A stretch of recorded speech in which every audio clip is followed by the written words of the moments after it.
მოგესალმებით. სიტყვა ოკუპაცია ჩემში პირველ ასოციაციას იწვევს რუსეთს.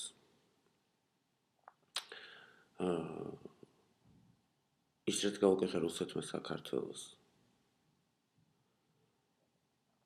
ეროვნული, რელიგიური, მორალური, მეცნიერული, ყველანაირი დისკრიმინაცია. რა?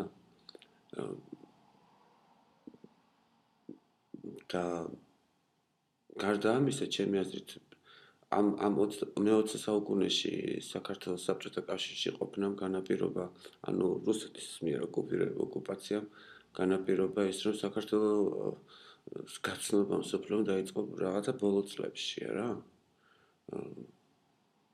ჯორჯია იყო შტატი ამერიკაში და მეტერფერი. გახსოვთ ალბათ, რომ თქვათ ოლიმპიადები იქნებოდა, სპორტი იქნებოდა, თუ ხელოვნება, თუ მეცნიერება, ქართველი გამოცხადებული იყო არა როგორც Soviet Union, არამედ როგორც Russia.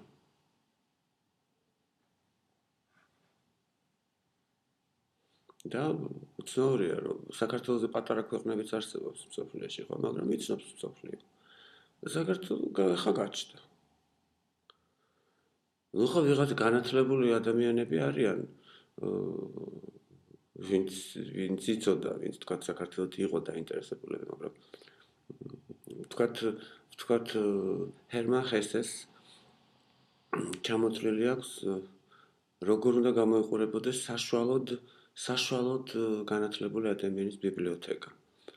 აღარ მახსოვს ზუსტად რამდენი წიგნია ჩამოთვლილი.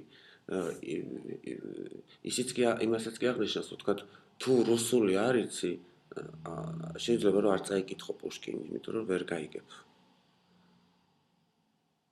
და ჩამოთვლილი აქვს დაწყებული ბიბლიით და მახაბხარატათი დამთავრებული დღევანდელი თავისი დროინდელი ლიტერატურით.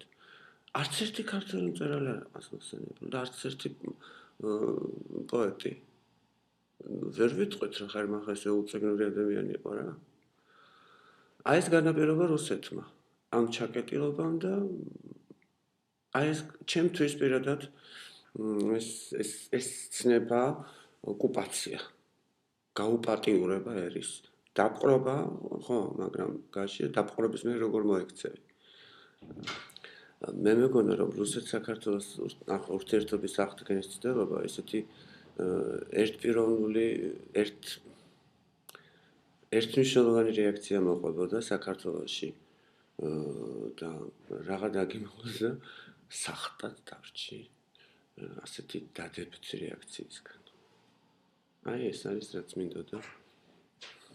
მინდოდა კი რა აზრით მომდის ოკუპაციას. მადლობთ.